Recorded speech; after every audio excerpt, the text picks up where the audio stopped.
여러분들은 다 잊어버리셨겠지만 지난 주일에 믿음의 능력이라는 제목으로 말씀을 하면서 이렇게 시작을 했습니다. 믿음에 관해서 잘 말씀하고 있는 히브리서 11장 29절 30절에서 이렇게 말씀을 합니다. 설교를 끝내주면서는 이렇게 말씀을 했습니다. 믿을 때, 의심하지 않을 때 은혜를 받습니다. 기적을 봅니다. 믿음이 능력입니다. 그러니까 지난주의 설교는 믿음이라는 단어를 시작해서 믿음의 능력으로 끝냈습니다. 사랑하는 성도 여러분, 믿음이 가장 중요하고 믿음이 먼저인 것 아시지요?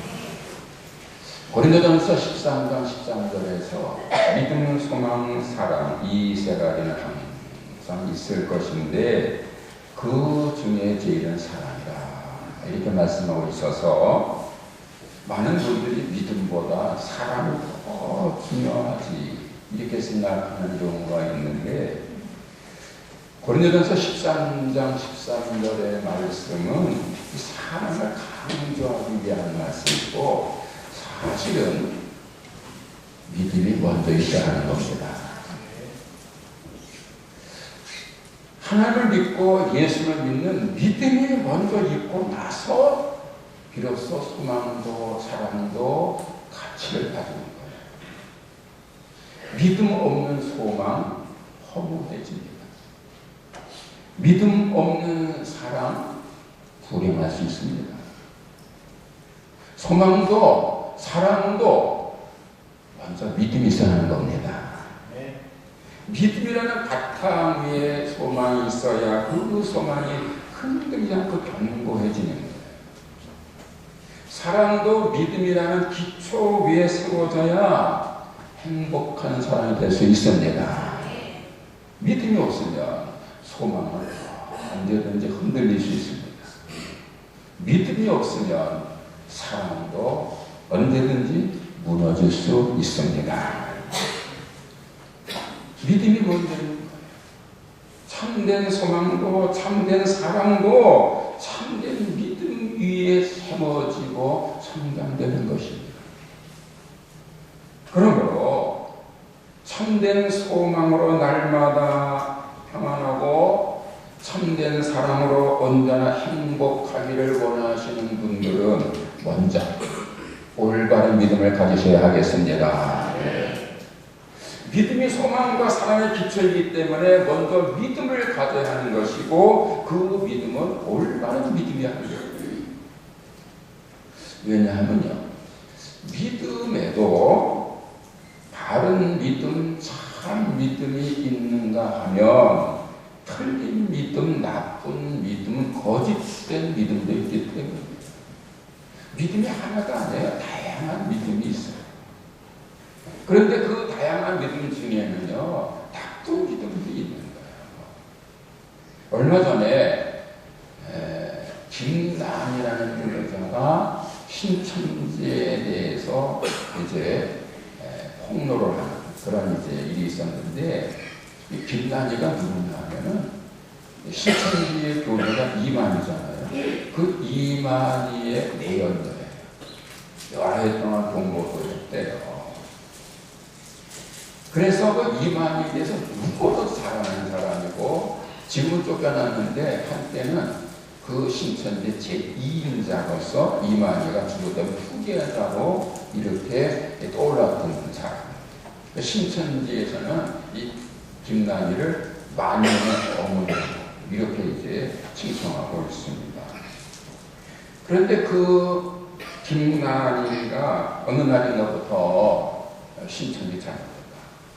이만희 사기꾼이다. 그러면서 이제 양심 고백을 한 거예요. 이게 이제 기독교 신문이 국민에도 나오고 유튜브에도 올라와 있어요. 궁금한 분은 찾아서 보세요. 그러니까 신천지에서 핵심 후계자로 떠올랐던 여자가 저 신천지 가짜다. 이 말이 사기꾼이다. 다시 양심 고백을 한 거예요. 자, 그리고는 또 예전에, 더 오래전에는 문선명, 통일교 문선명의 장남, 그 문효진의 아내, 그러니까 문선명의 큰며느리죠. 홍남식이라는 여자가 이 통일교 사기다. 우리 시아버지 문선명이 사기꾼이다. 이러고 이제 폭로한 적이 있었습니다. 홍남식은 1966년에 서울에서 태어난 여자인데 아주 그들 말보다 독실한 통일교 신자의 땀을 들어갔어요. 그러니까 어릴 때부터 못해 통일교 신앙. 그래가지고 어릴 때부터 통일교에서 자라가지고 자기는요 문선명이나 문선명 부인 한학자는 완전한 하나님이고 그 자녀들은 원죄 없이 태어나도 완벽한 사람인데 그렇게 알았어요.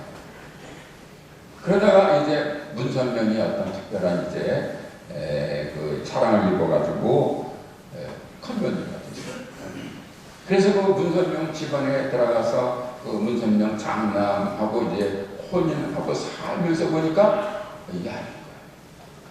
정말 완벽한 사람들인 줄 알았는데 이건 뭐 보통 문제가 아니에요.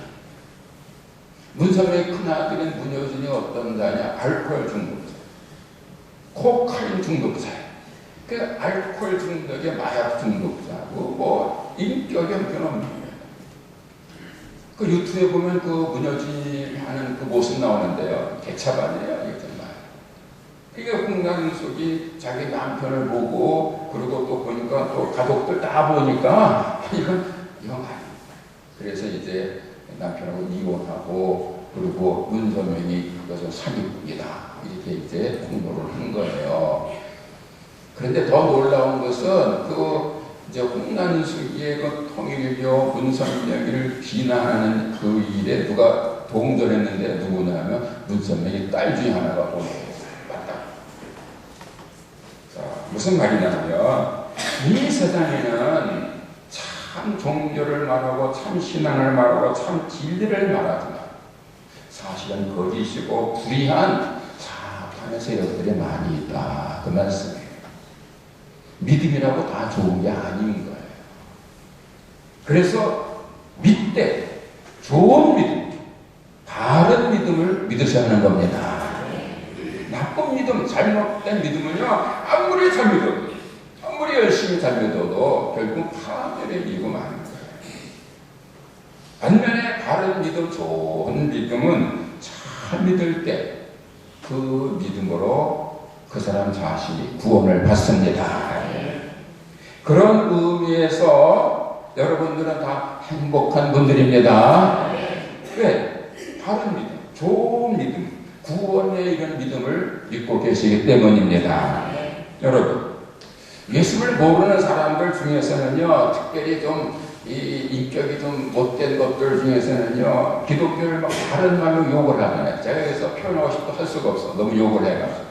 자, 그런데 기독교를 강으로 다른 아주 상스러운 욕으로 욕을 합니다만은 사실을 말씀드리면 기독교, 그리스도교는 죄인을 구원하는 유일한 믿음입니다. 요한복음 14장 6절에서 말씀하잖아요. 예수께서 이르시되 나는 곧 길이요 진리요 생명이니 나로 말미암지 않고는 아버지께로 올 자가 없느니라.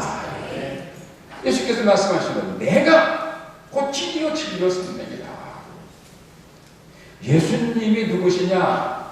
죄인이 구원받고 하나님 아버지께로 나아가게 하는 유일한 길이고 진리이고 생명이십니다. 다른 믿음은 없어요. 다른 길은 없어요. 이 세상에 수없이 많은 믿음이 있고 종교가 있지만 죄를 용서받고 창조주 하나님을 아버지로 부르고 장차 천국에서 영원토록 영원토록 가게 하는 생명신앙 구원의 믿음은 예수님을 그리스도로 믿는 믿음밖에는 없습니다. 여러분 보세요. 어떤 종교가 자기가 믿는 신을 아버지라 부르는가? 우리밖에 없어요. 여러분 불교 믿어도 구원 못 받아요. 거기는 구원이라는 개념 자체가 없어요. 예수님을 믿을 때만 죄사함 받고 구원받는 겁니다. 하나님 아버지로 부르는 겁니다. 그래서 사도행전 4장 11절에서 분명히 말씀하잖아요. 다른 이로서는 구원을 받을 수 없다. 천하 사람 중에 구원받을 만한 다른 이름을 우리에게 주신 일이 없음입니다.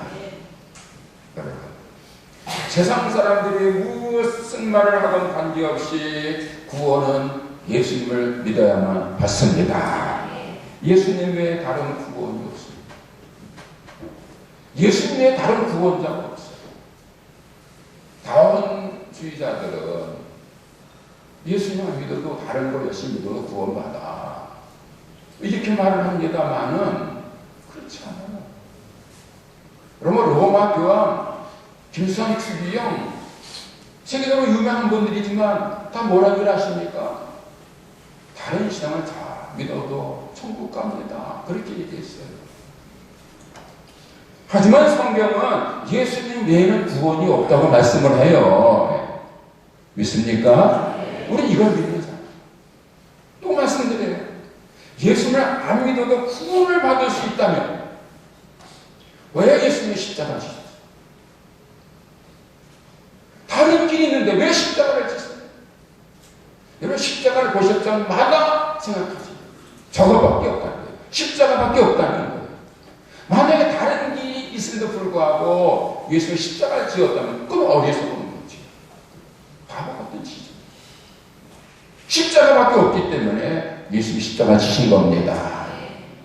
예수님만 죄인을 구원할 수 있습니다. 여러분들은 바로 그 예수님 십자가를 지기까지 여러분을 사랑하시는 예수님을 자신의 유일한 그리스도로 믿는 분들입니다. 예수님 믿고 구원받고 죄사함 받고 거룩하신 하나님을 아버지라 부르는 자녀들이십니다. 여러분들이 바로 가장 복된 분들입니다. 혹시 여러분들 중에 나는 복도 지지리도 없어 그런 분이 있으면 바꾸세요. 여러분이 바로 복 있는 분들입니다. 한번 따라했어요. 나는 세상에서 가장 복 있는 사람이다. 나는 세상에서 가장 행복한 사람이다. 아멘.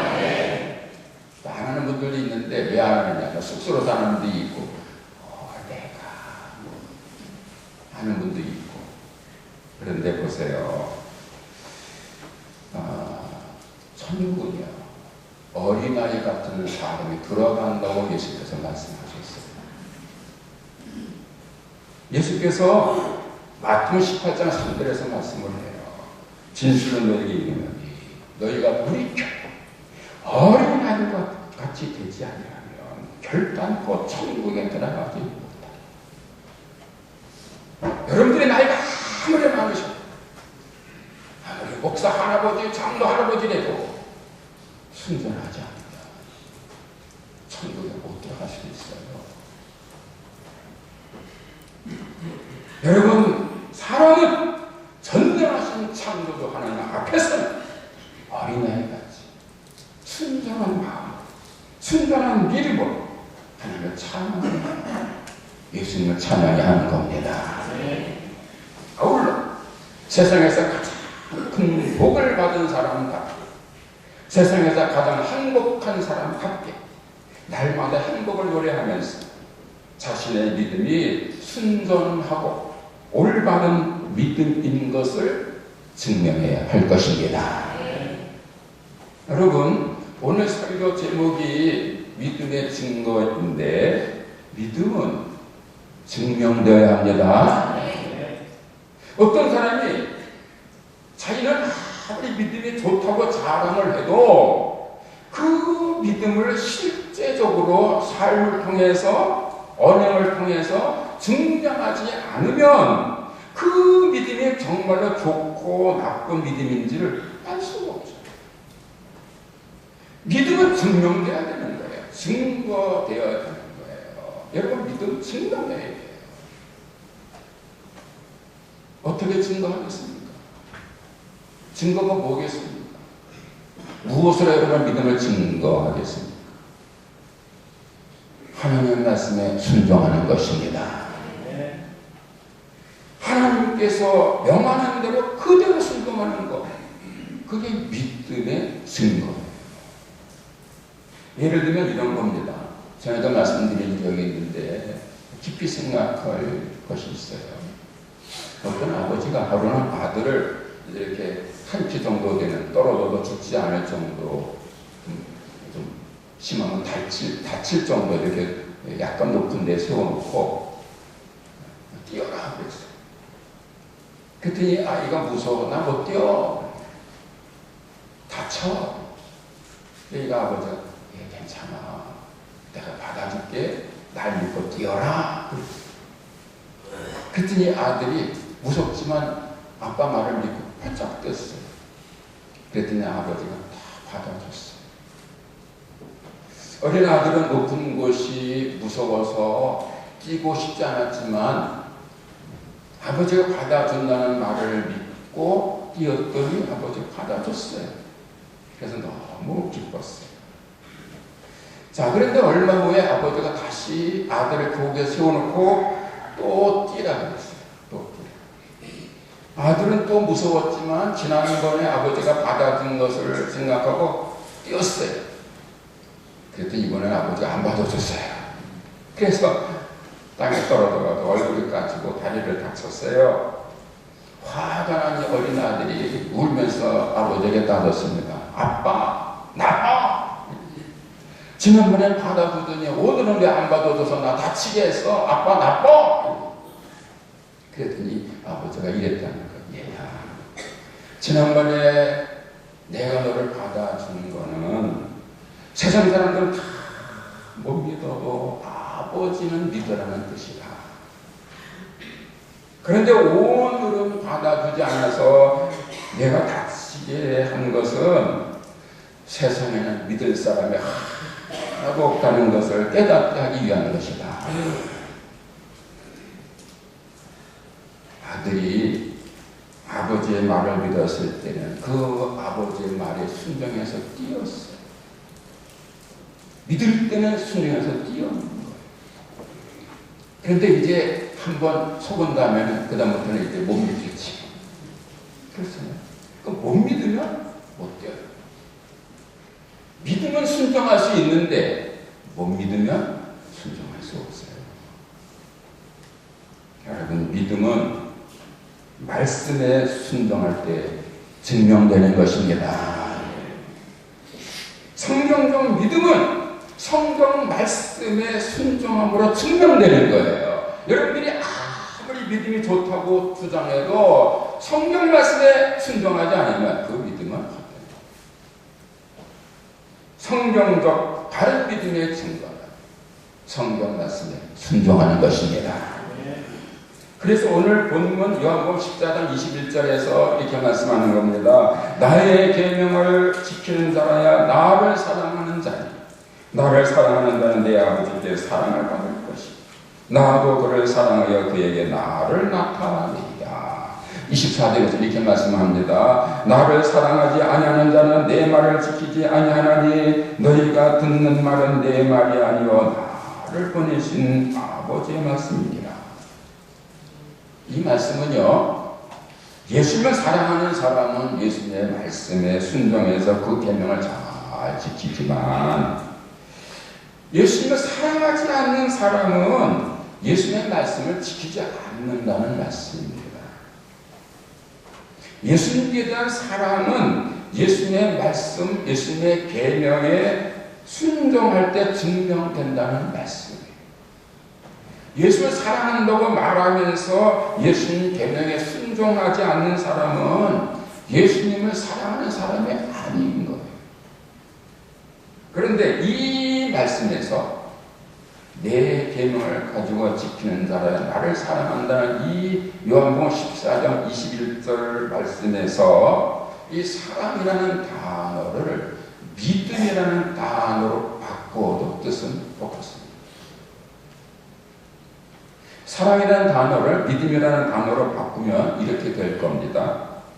나의 계명을 가지고 지키는 자라야 나를 믿는 자니. 나를 믿는 자는 내 아버지께 사랑을 받을 것이요 나도 그를 사랑하여 그에게 나를 나타내리라.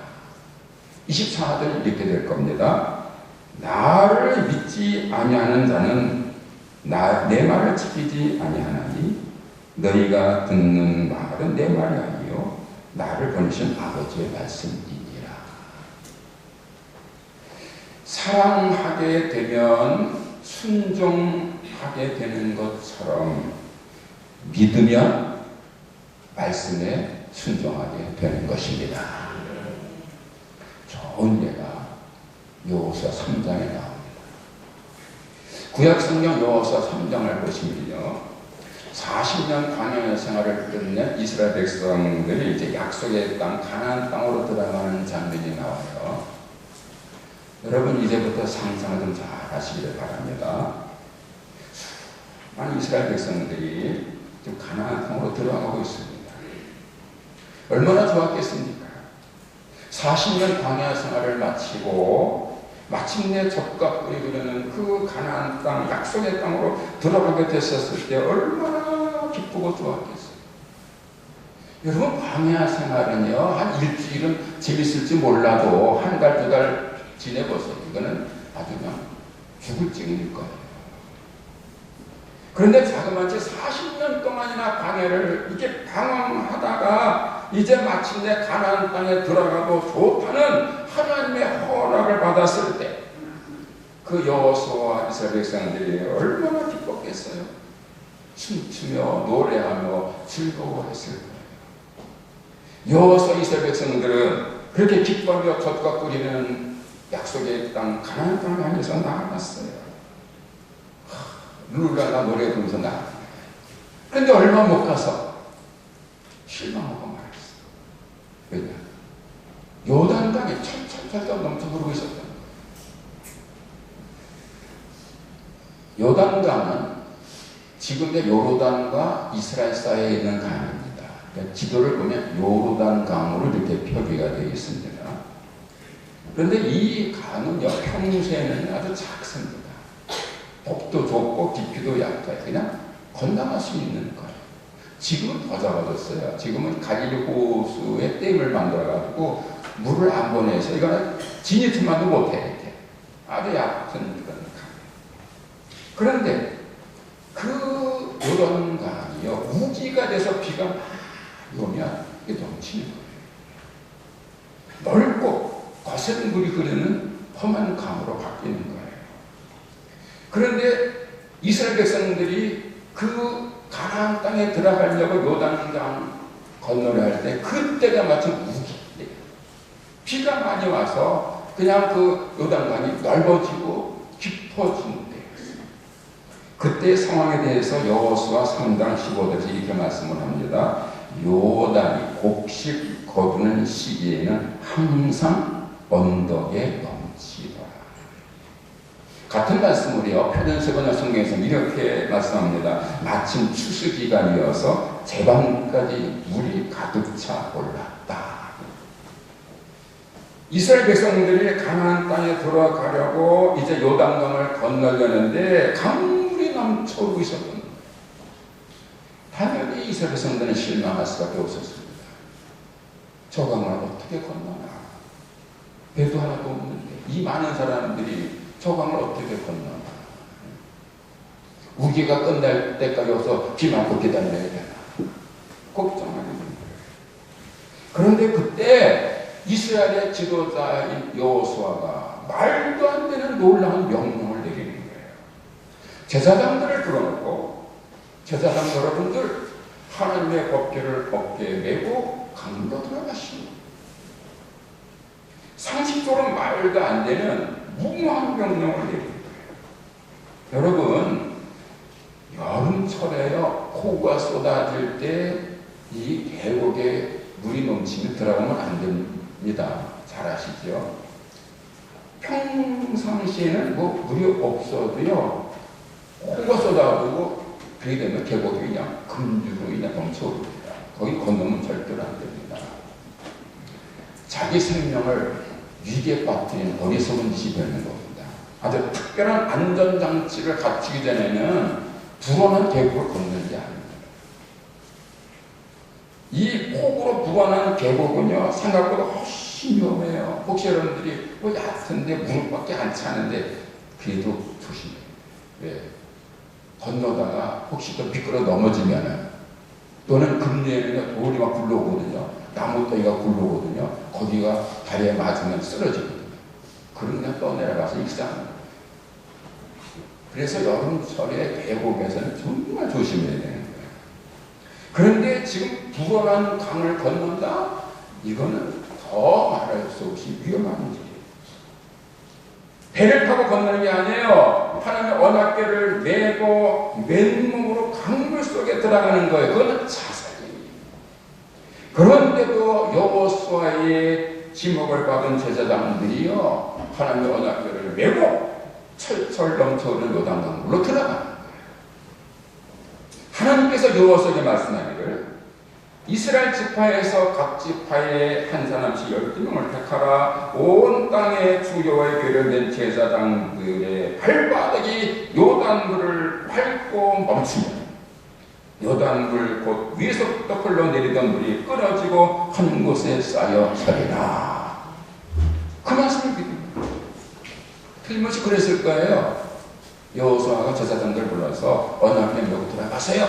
그랬을 때 여호수아, 제정신입니까? 저 물을 보세요. 우리 보고 죽으라는 겁니까? 그랬을 거예요. 근데 여호수아가 하나님께서 말씀하시기를 하나님의 언약궤를 메고 물속에 들어가면 발이 물에 잠기는 순간 물이 그칠 것이다. 그리고 다른 곳으로 돌아갈 것이다. 그 말을 믿는 거예요. 그리고 실천하는 거예요. 조금만 잘못되면 죽을 수밖에 없는 위험한 상황이었지만 말씀을 믿고 순종한 거예요. 그러자 제사장들이 그 하나님의 언약궤를 어깨에 메고 물속에 들어가서 발이 딱 잠기는 순간 물이 그쳤습니다. 그 물이 다른 곳으로 갔습니다. 이스라엘 백성들이 걸어서 요단강을 건넜습니다. 저는 이 말씀을 믿습니다. 제가 지난 주일에 베드로가 무리를 걸은 말씀하면서 저는 이 말씀을 믿습니다 했는데 오늘도 이 말씀을 믿습니다. 철철 넘쳐 흐르던 요단강 물이 언약궤를 맨 제사장들의 발이 요단강물에 닿는 순간 그치고 다른 곳으로 흘러가서 이스라엘 백성들이 걸어서 요단강을 건넜다는 여호수아의 3장의 말씀을 믿습니다. 어떻게 믿습니까?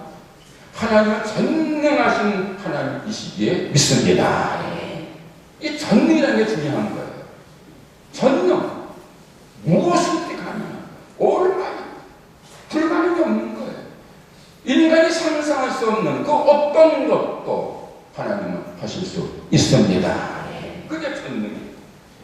그 전능하신 하나님께서 태초에 천지를 창조하신 하나님께서 역사하시면 어떤 일도 일어날 수 있음을 믿습니다. 여러분, 하나님 말씀 믿을 때 기적이 있음을 믿는 겁니다. 그래서 여호수아와 백성들이 그 요단강을 건넜다는 말씀을 믿는 거예요. 베드로가 예수님 말씀을 믿고 무리를 걸었다는 사실을 믿는 것처럼. 사랑하는 성도 여러분, 여호수아의 명령을 받은 제사장들이 어떻게 그 철철철 넘쳐흐르는 거센 요단 강변 속으로 들어갈 수 있었겠습니까? 여호수아가 전해주는 하나님 말씀을 믿었기 때문입니다. 저들은 말씀을 믿었습니다. 그리고 순종했습니다. 그리고 기적의 사람들이 되었습니다. 기적을 체험하고 기적을 전하는 기적의 사람들이 되는 거예요. 그들이 만약 여호수아가 전해주는 하나님 말씀을 믿지 못했다면 절대로 요단강물 속으로 들어가지 못했을 겁니다. 동시에 기적도 보지 못했을 겁니다. 믿음이 순종하게 하고 순종이 믿음을 증명하게 하고 믿음으로 순종할 때 기적을 보는 겁니다. 그러므로 참으로 예수를 믿고 사랑하는 분은 예수님의 말씀, 예수님의 계명을 잘 듣고 믿고 순종하셔야 할 것입니다. 예수님의 계명을 잘 지켜서 예수님의 말씀대로 살아가셔야 할 것입니다. 성경에 나오는 말씀을 잘 살펴보시고 묵상하시고 기도하시고 실천하셔야 하겠습니다. 성경을 잘 보고 특별히 신학 복음서를 잘 보시면 예수님의 계명이 많이 나와요. 그런데 성경이 말씀하는 예수님의 계명은요, 많은 것 같아도 복잡한 것 같아도 사실은 간단명령이에요. 세 가지. 첫째는 예수를 잘 믿어라. 하나님을 잘 믿으라는 거예요. 잘 믿으라는 겁니다. 두 번째는 서로 사랑하라는 것입니다. 세 번째는 종말을 대비해서 충성하는 것. 충성, 헌신, 봉사, 전도하라는 거예요. 이 세 가지. 성경에 많은 말씀이 나옵니다만은 결론은 세 가지입니다. 첫째, 예수님과 하나님을 잘 믿고 가족과 성도와 이웃과 생명들을 사랑하고 죽도록 충성, 헌신, 봉사라는 것입니다. 누구든지 이 말씀을 마음간에 깊이 새기고 예수님을 더 잘 믿고 모든 사람과 생명을 사랑하고 죽기까지 충성, 헌신, 봉사, 전도하시면 그의 믿음이 올바르고 훌륭하다는 인정을 받을 것입니다. 칭찬과 상급도 받게 될 것입니다. 여러분 잘 아시잖아요. 예수님께서 누가복음 18장에서 인자가 올 때 세상에서 믿음을 보였느냐 하신 말씀을 잘 아시죠. 예수님이 다시 오실 때, 그래서 우리가 예수님 앞에 섰을 때 예수님 앞에 보여드릴 거, 예수님께 내어놓을 거, 예수님께 보실 것은 딱 하나밖에 없어요. 믿음. 여러분 얼굴 안 봐요. 여러분이 가지고 있는 명예, 권력, 지식, 돈, 재주 그런 거 하나 보세요. 얼마나 잘못한다. 그거 보세요. 믿음 하나 보시면 인자가 세상에 올 때 믿음을 보겠느냐.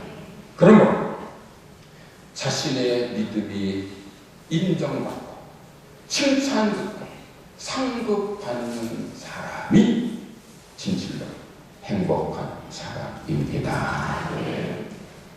기도하겠습니다.